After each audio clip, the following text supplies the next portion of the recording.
consideration may need not to be adequate. This is very simple. The pointer itself defines the meaning. कि क्या pointer बोल रहा है. Something in जो return है, ठीक है, it is not necessary that something in return जो है उसकी वैल्यू इक्वल रहे जो ऑफर किया है. जैसे 10 रुपए के चीज के बदले में सामने वाला भी मुझे 10 रुपया ही दे, ऐसा कोई कंपल्शन नहीं है. ये सर आप अपने मन से बोल रहे हो क्या? नहीं, ये पॉइंट यहां पर मेंशन किया है. क्या? Something in return need not be equal to something given. Underline this point is very important. ठीक है, अंडरस्टूड. अब नहीं है तो लिख लो, काम आएगा. ठीक है, कंसिडरेशन हेडिंग डाल के इसका डेफिनेशन लिखा था क्या? ओके, पॉइंटर्स लिखा था क्या? तो पॉइंटर लिख दो. सबसे पहले लिख दो, कंसिडरेशन में move at the desire of the promisor. Consideration may move at the desire of the promiser.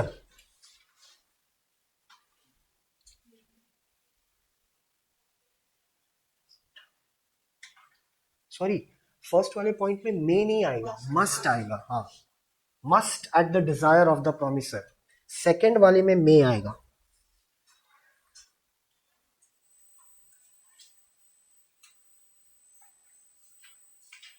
क्या लिखने का है समझा?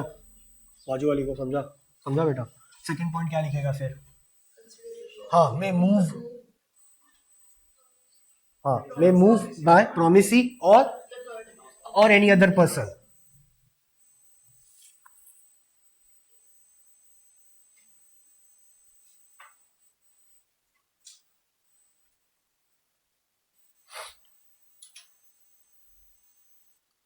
Okay, next, past, present and future. So consideration, past, present and future.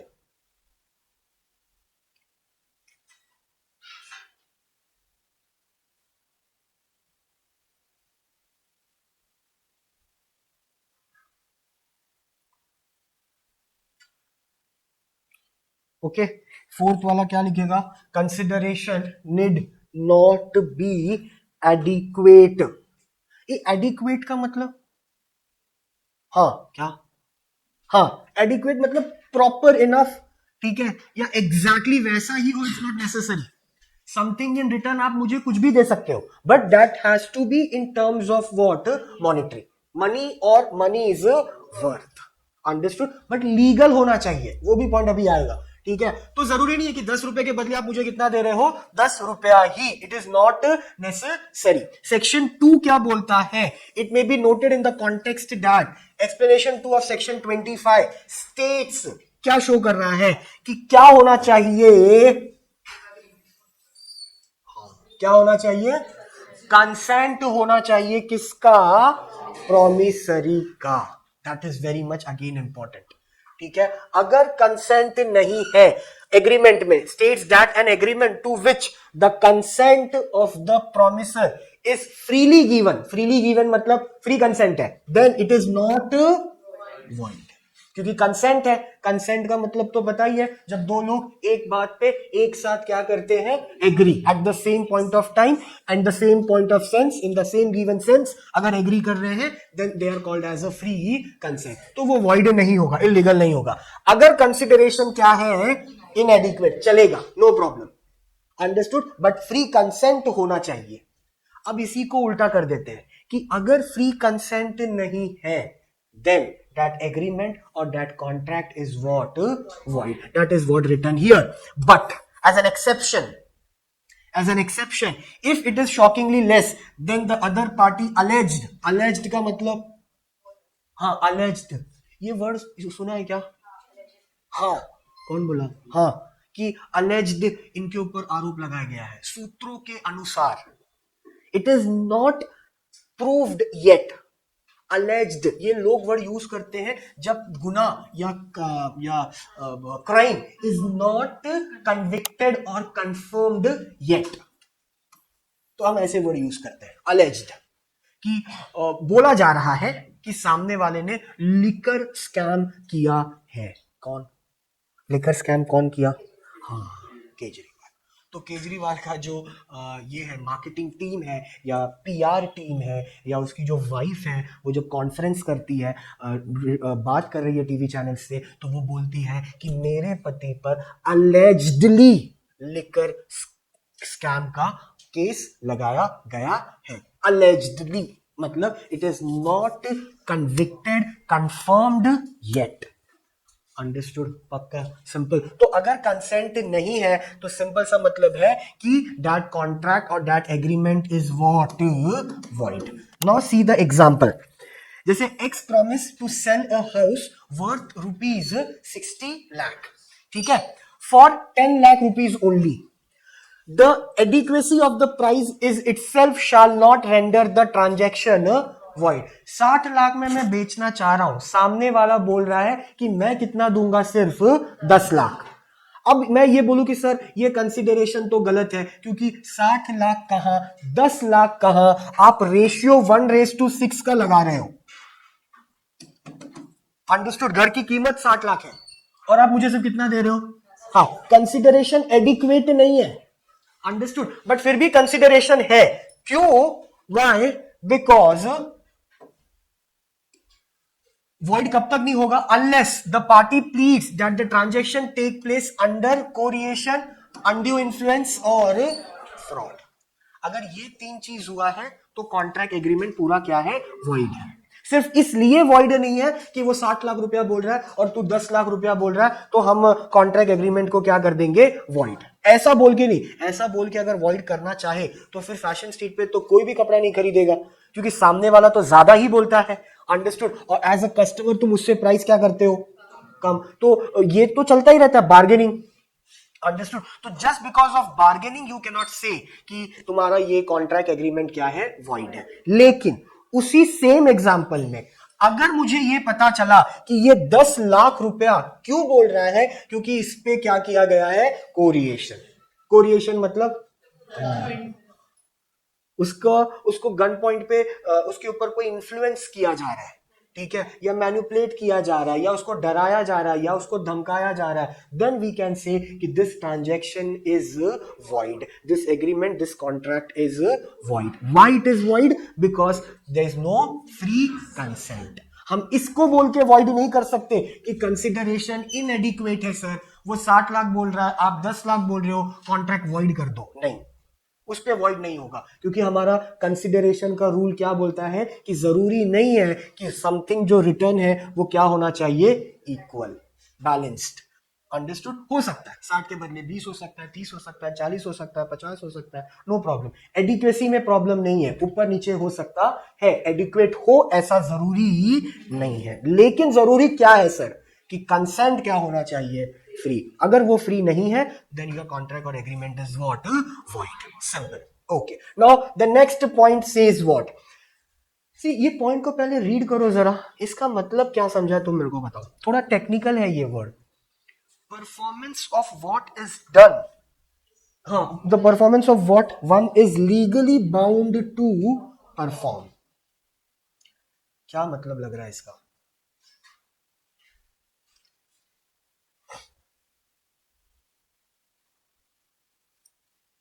जो चीज आप लीगली करने वाले हो, you are bound to do that thing. The performance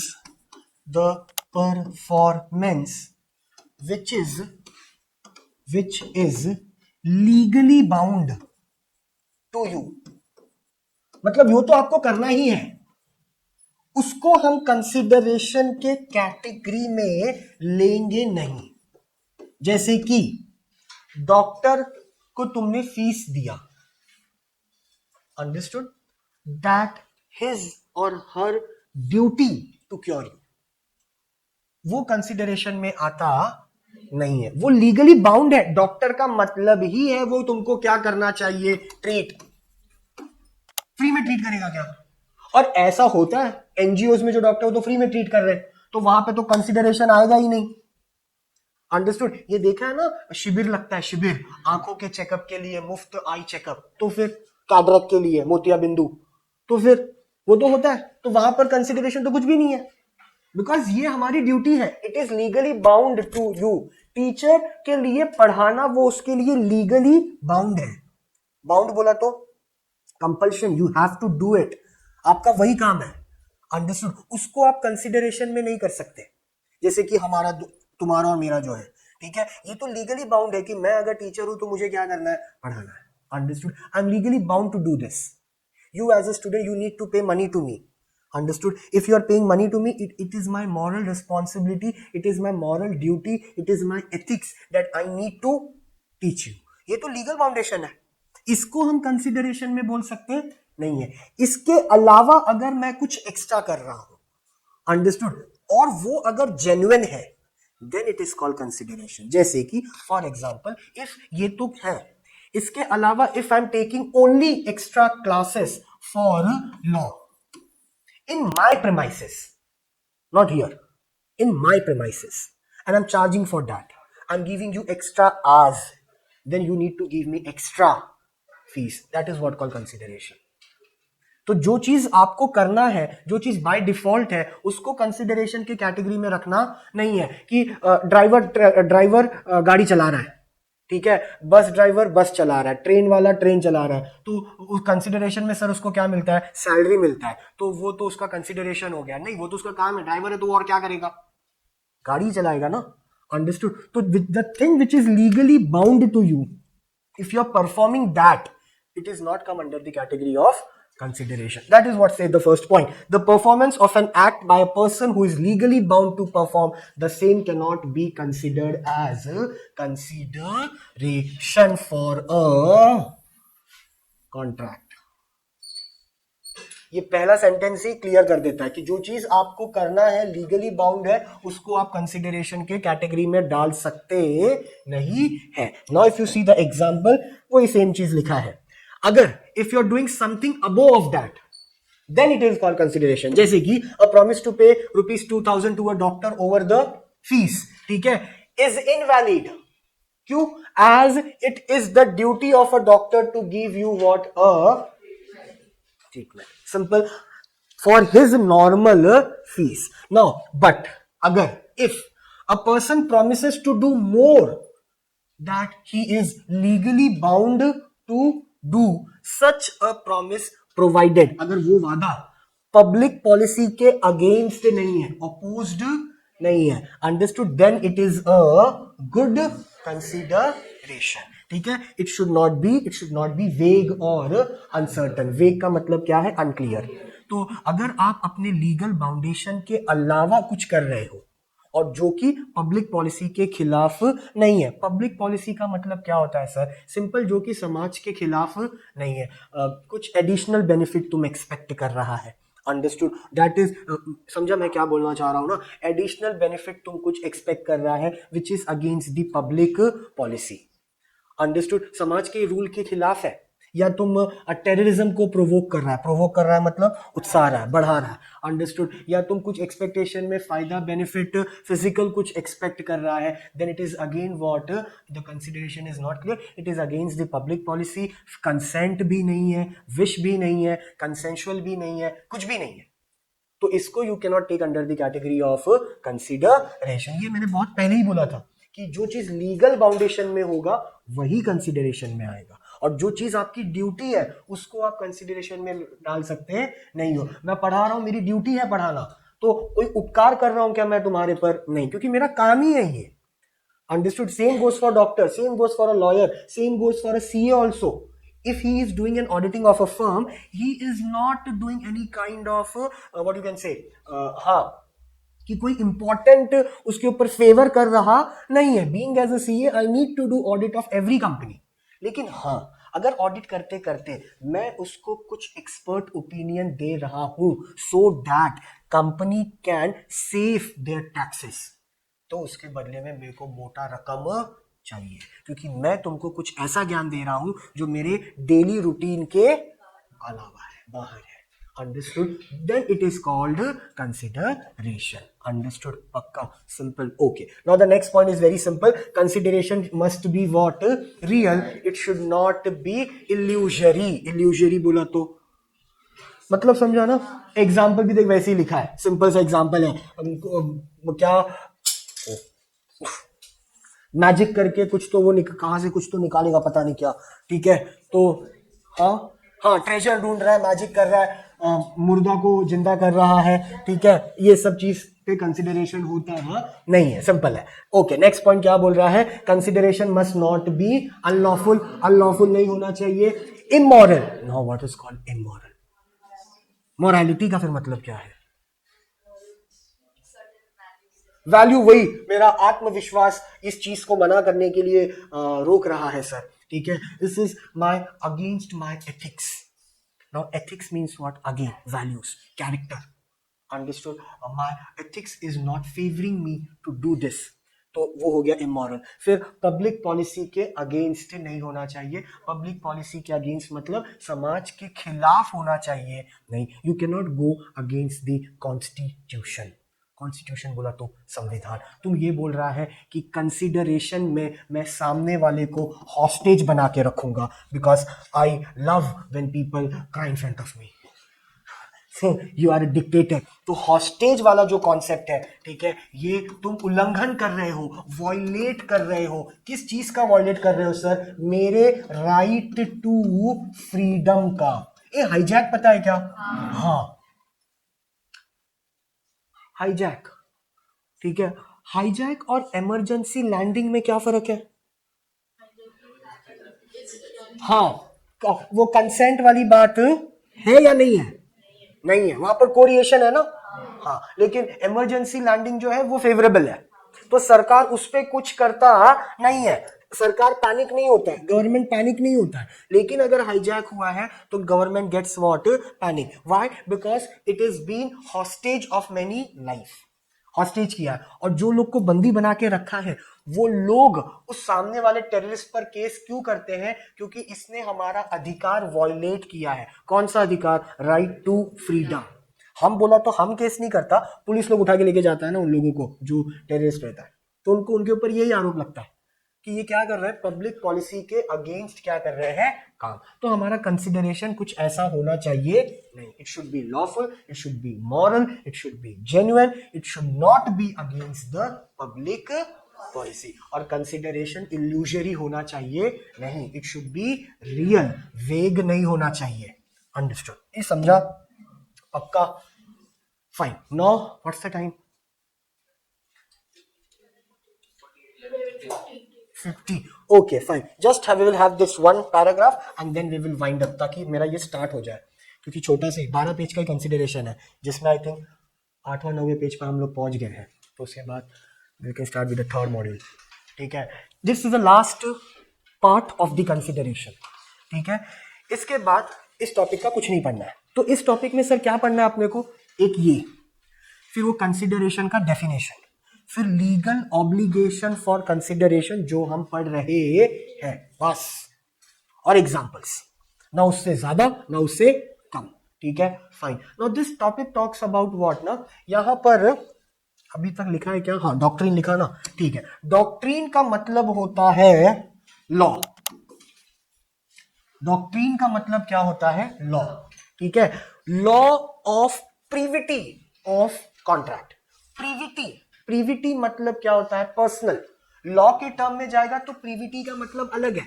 मैं डिक्शनरी मीनिंग बता रहा हूं ताकि तुमको ये सेंटेंस समझ में आए। प्रीविटी मतलब बोला तो personal, understood. Private, it is a contract between me and he, so whatever circumstances will be there now, that will be between he, she and me. The third person cannot sue on the contract. सिर्फ यही मतलब है। इसी को थोड़ा glamour वे में लिख दिया है, doctrine of privity of contract. What does it means? It means in other words, नहीं ये एक्सेप्शन आ गया, एक्सेप्शन आ गया, हाँ इधर है। So under the contract of 1872 क्या बोल रहा है? द कंसिडरेशन फॉर एग्रीमेंट में proceed from a third party. Consideration तीसरा पार्टी कर सकता है, बट तीसरा पार्टी कॉन्ट्रैक्ट के ऊपर केस कर सकता नहीं है। Understood? Only a person who is a party to a contract can sue on it. इसका एग्जांपल हमने देखा था वो सेकंड वाला, जब मम्मी, डॉटर और आंट थी, aunt becomes the third person, ठीक है। कॉन्ट्रैक्ट हुआ था मम्मी और डॉटर के बीच में, लेकिन मम्मी ने वादा किया था डॉटर से कि पैसा मैं आंट को दूंगी, और वो पैसा मम्मी के थ्रू था, तो डिजायर एट द प्रोमिसर, इसके लिए आंट ने केस किया किस पे, बेटी पर, कि पैसा दे रहा नहीं है। Under the act of consideration, under the act of consider, हाँ उसी एग्जाम्पल पे मैं लेके चलता हूं तुमको दोबारा। मम्मी ने वादा किया कि बेटी को मैं प्रॉपर्टी दूंगी एज अ गिफ्ट या जो भी है, बट मम्मी ने नहीं दिया।